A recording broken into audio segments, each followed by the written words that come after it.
I never thought that covering a stranger's prescription at the pharmacy would end up being the thing that saved my home. But when that old woman grabbed my sleeve at the counter and whispered, "After your daughter leaves tonight, don't shovel the path to the shed. Leave the snow exactly as it is," I listened. Something in her voice wouldn't let me do anything else. And when I stepped onto the back porch the next morning and looked down at the fresh snow, I understood why. The footprints were still there, clear as a confession. Before I go any further, I want to say hello to everyone watching. Drop your city or province in the comments. It helps me know who I'm talking to, and honestly, it helps to know I'm not alone in all this. A quick note, the story you're about to hear blends real experience with some details that have been changed or reconstructed. The names are different, but the lesson, about family, about trust, about the kindness that comes back to you when you least expect it, that part is as true as anything I've ever known. My name is George. I'm 63 years old, and I live in Meaford, Ontario, in a 3-bedroom house that my wife Pearl and I moved into the year our daughter was born. Meaford sits on Georgian Bay, the kind of small town where people still wave to strangers, and the Tim Hortons on Sykes Street has the same faces at the counter every morning. I retired 4 years ago from the auto parts plant in Owen Sound, where I'd worked for over 30 years. Good work, steady work, the kind that leaves your hands rough but your sleep clean. Pearl passed 3 years ago. Ovarian cancer. We caught it late. 7 months from diagnosis to the end, and I don't think I've quite forgiven myself for not pushing her to see the doctor sooner. Some mornings I still reach for her side of the bed before I remember. I still put 2 cups out by the coffee maker out of pure habit, then stand there for a moment before I put one back. Our daughter Darlene is 39. She lives in Collingwood, about 40 minutes south, with her husband Kirk. He works as a financial advisor for one of the independent firms along the waterfront there. Good suits, nice car, the kind of man who always seems to be calculating something behind his eyes. I'd told myself over the years that I liked him well enough. He was good to Darlene, kept a nice house, never raised his voice. But I'd also never quite been able to explain the small, persistent feeling I got in his company. Like a weather change you can feel in your knees before the clouds show. Pearl's house, I still call it Pearl's house, is worth somewhere around $620,000 now. Georgian Bay property has climbed every year for a decade. Good bones on the place, a large lot that backs onto the escarpment, and a separate workshop I built years ago off the back path where I keep my tools, my files, and a locked cabinet with the important papers, the original will, the land deed, Pearl's medical records and her letters, the things that matter. I had been picking up my blood pressure medication at Harbor Pharmacy on Boucher Street for going on 12 years. The pharmacist there, a young woman named Kim, knows my refill schedule better than I do. It was a Thursday in late November when I went in to collect my prescription. The first real snow of the season had come overnight, maybe 8 centimeters, the kind that makes everything quiet. There was a woman ahead of me at the counter, maybe late 70s, not quite 5 feet tall, wearing a winter coat that had seen a good many seasons. White hair cut short and practical. She was counting out bills, 20s, then 10s, then coins, while Kim waited with patient kindness. "That's going to be $42.60, Mrs. Holt," Kim said softly. The woman counted again. She was $9.40 short. Her metformin wasn't fully covered that month. Something about a coverage gap in the Ontario drug benefit. I'd heard of it happening. She looked at the bottle like she was deciding whether to argue with the rules of a world that kept moving the boundaries on her. I stepped forward. "Let me cover that," I said, and I had my wallet out before she could answer. She turned and looked at me the way you look at someone when you're trying to figure out if they're real. Her eyes were sharp and dark, the kind that don't miss much. "You don't have to," she said. "I know," I said, "but I'd like to." Kim smiled and ran my card for both. The woman, Mabel Holt, as I'd now heard, tucked her medication into her bag with both hands, the way you hold something that you genuinely need. She thanked me quietly. I told her it was nothing. I meant it. She started toward the door, then stopped. She came back to where I was standing and put her hand on my forearm. Her fingers were strong for a woman her size. She looked up at me and dropped her voice to something that didn't carry past the two of us. "After your daughter leaves tonight," she said, deliberate on every word, "don't shovel the path to the shed. Leave the snow just as it is." I blinked. "I'm sorry?" Her grip tightened. "Don't clear it. Whatever you normally do, leave it. Will you promise me that?" There was nothing confused about her. Nothing off. She was looking at me the way a woman looks at someone she's trying to save, from something she can't explain quickly enough. "All right," I heard myself say, "I promise." She held my eyes for another second, then let go and walked out into the November cold. I stood there with Kim handing me my prescription bag, and I couldn't find a word for what had just happened. How had that woman known my daughter was coming tonight? I hadn't mentioned it to anyone. Darlene had called just yesterday. She and Kirk were coming up for Sunday dinner, she said. Nothing formal. She'd make a roast if I had potatoes. I drove home through the snow thinking about nothing else. They arrived at 6. Darlene with a dish covered in foil, Kirk with a bottle of red he'd probably picked up at the LCBO in Collingwood without thinking much about it. We ate at the kitchen table where Pearl and I had eaten 10,000 meals. The roast was good. Darlene had Pearl's instinct for seasoning. Somewhere around dessert, Kirk leaned back in his chair and said, casual as anything, Dad, we should sit down sometime soon and make sure all your paperwork is squared away. Just to make sure everything's properly organized. Power of attorney, the will, the house, all of it. I'd heard that tone before. Not from Kirk specifically, from people who were working up to something. Everything's in order, I said. I'm sure it is, he said. But it's just good practice, you know. At your age, things can change fast. You want to make sure there are no gaps. I looked at Darlene. She was studying her plate. After dinner, they put on their coats in the front hall. Darlene hugged me and said she'd call in the week. Kirk shook my hand. Then, as they were going through to the back door to cut across the yard to where they'd parked, Kirk paused and looked down the snowy path toward the shed. You should get that shoveled before it ices over, he said. I can do it right now if you want. 5 minutes. Something cold moved through me. No, I said. I'll leave it. He looked at me for just a moment, then nodded. Darlene touched his arm and they went to the car. I stood at the back window and watched their headlights sweep out of the driveway and disappear down the road. I didn't sleep much. I sat in Pearl's chair by the front window for most of the night, nursing a cup of tea I didn't finish, thinking about a woman I'd met for 10 minutes in a pharmacy and a specific strange promise I'd made her.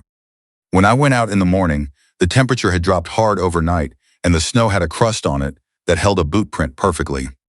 The path from the back gate to the shed door, 4 sets of prints in the snow, 2 going in, 2 going out, men's boots, size 10 or 11 by the look of them, 1 set slightly heavier than the other. They had come in through the back gate, which I'd never gotten around to locking since Pearl's Garden Club used it, walked directly to the workshop, and returned the same way. The snow around the shed door was scuffed. My padlock was in place, but when I leaned close, I could see fresh scratches on the hasp where someone had worked at it. A good lock, it had held, but they'd tried. I stood in the cold in my boots and jacket with no hat on, not feeling the temperature, taking photographs with my phone. Inside the shed, the filing cabinet was locked as I'd left it. Nothing seemed moved, but now I understood what they'd been looking for. And I understood something else. If I had shoveled that path the night before, like I normally would have, like Kirk had so helpfully offered to do himself, there would have been nothing to see this morning. I called my own lawyer that same morning. He'd been in Owen Sound for 30 years, does wills and estates and property law for half the county. When I explained what I'd found, there was a pause on the line. George, he said, I need to tell you something. About a week ago, I received a call from someone asking questions about your estate. He said he was your son-in-law.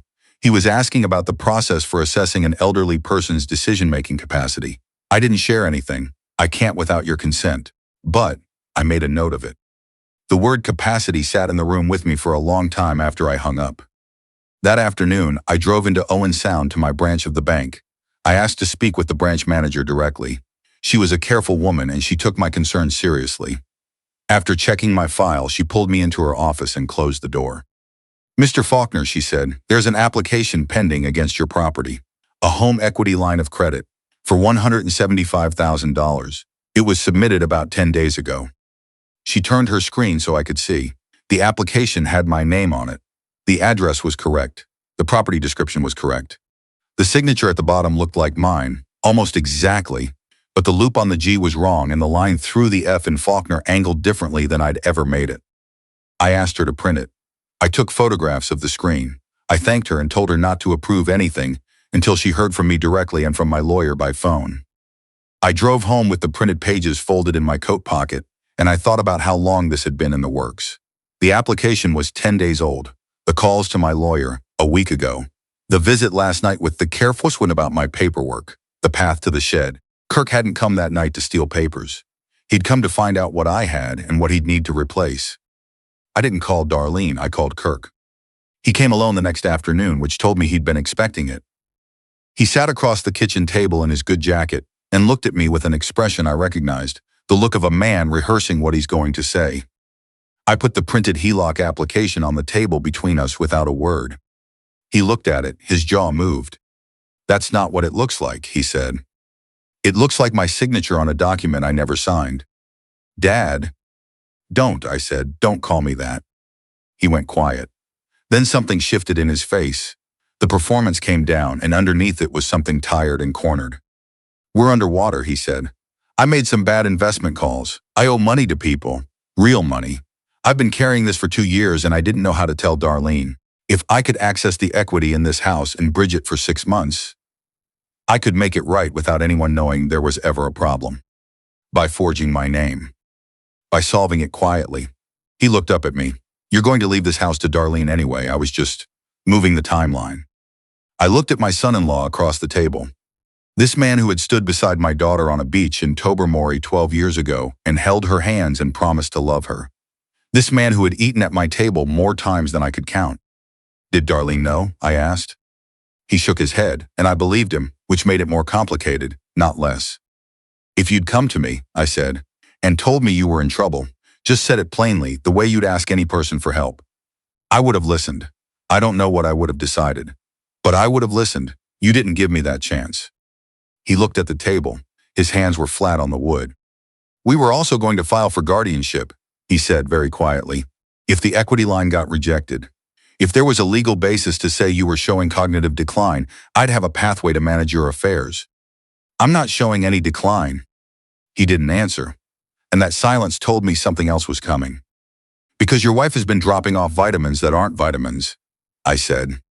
I said it before I decided to, because I'd only put it together the night before, and the anger from it was still sitting close to the surface.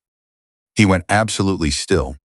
3 weeks before that conversation, Darlene had brought me a bottle of supplements, magnesium and B12. She'd said good for men my age. She'd left them on the bathroom counter next to my blood pressure medication. I'd been taking them every morning. And for 3 weeks I'd been sleeping fitfully, waking groggy, losing the thread of conversations, fumbling with the kettle. My neighbor Loretta had been the one to say something, standing in my driveway with a bag of butternut squash from her garden. "George, you look like you haven't slept since October. You're not yourself. Are you taking anything new?" I'd shown her the supplement bottle. She'd studied it with the careful look of someone who'd spent time around medications. "My husband went through something like this," she said. "Zopiclone. Sleeping pills. They gave it to him for a procedure and he was foggy for a week afterward. I'd have that bottle looked at if I were you." I took it to Kim at Harbor Pharmacy the next morning. She examined a few of the capsules without touching them and told me to leave them with her. She called me back that afternoon. She wouldn't say exactly what was in them over the phone, but she told me to contact the OPP and that she would speak with them directly.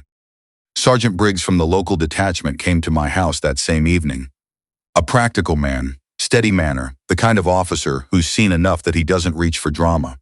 He took my statement and the supplement bottle and told me not to discuss it with anyone in the family until he called me. Now Kirk was across my kitchen table, white as February. "I don't know what you're talking about," he said. "Then we'll let the OPP sort that out," I said. He pushed back his chair. "Kirk," I said, keeping my voice level, "I have photographs of boot prints in the snow outside my shed. I have a fraudulent HELOC application with my forged signature.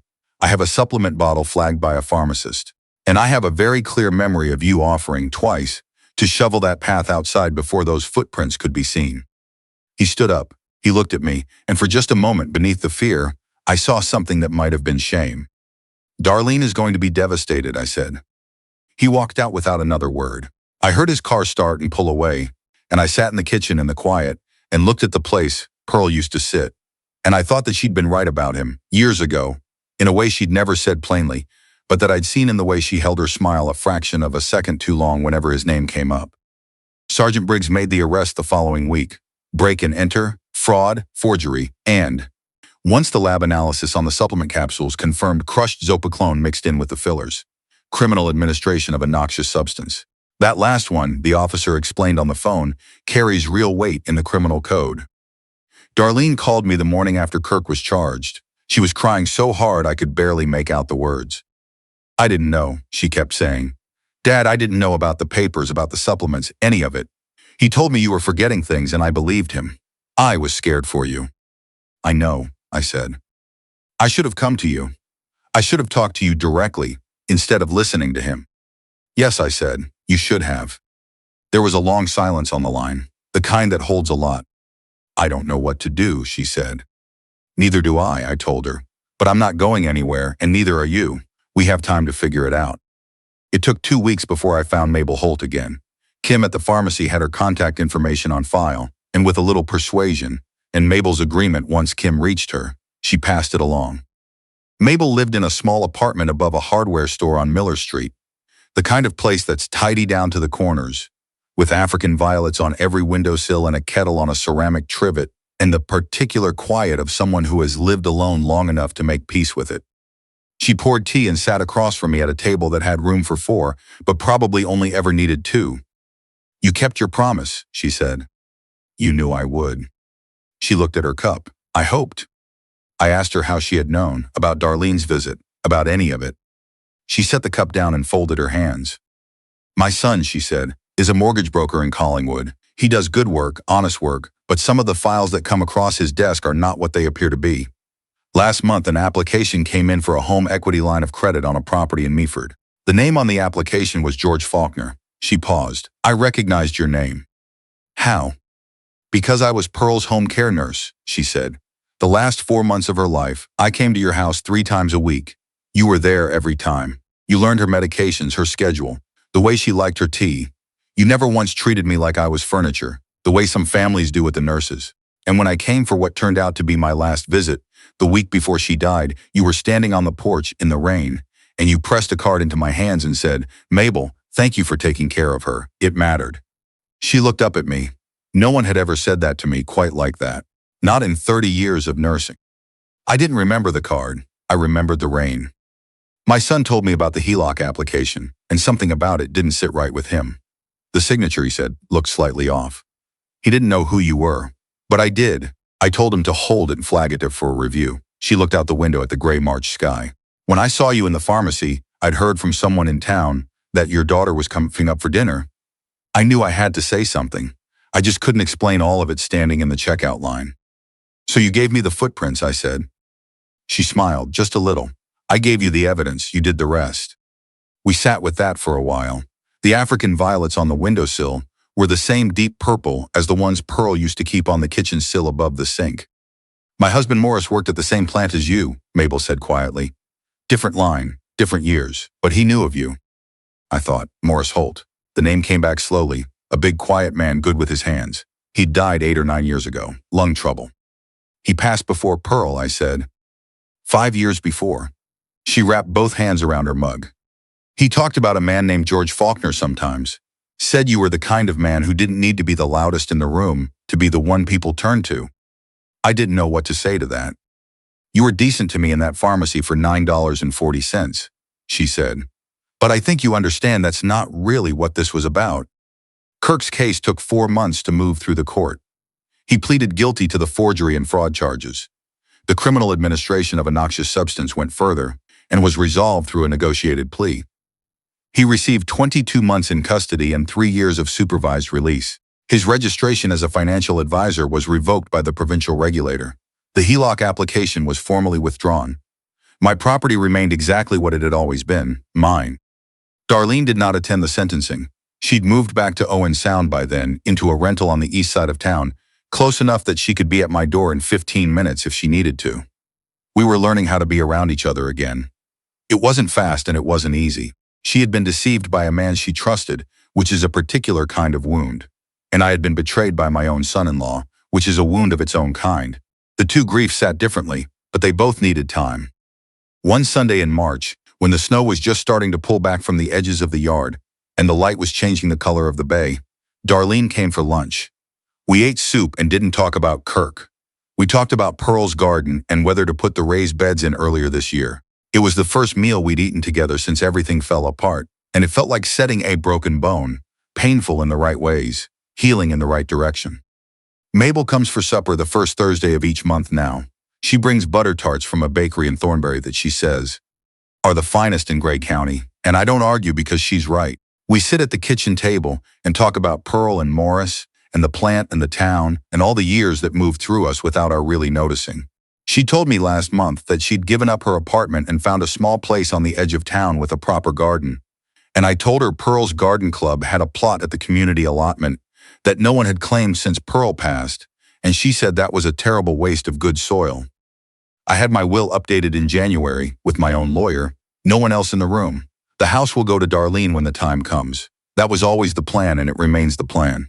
But a portion of the estate will go to the local hospice here in Gray County, the one that trained the home care nurses who came to our house in those last 4 months, in Pearl's name. Because the people who show up quietly and do the hard, gentle work deserve to be remembered. I also had a new deadbolt installed on the workshop shed, the good kind with a hardened steel shackle. Loretta from next door has a spare key. That felt right. There are things I know now that I wish I had known sooner.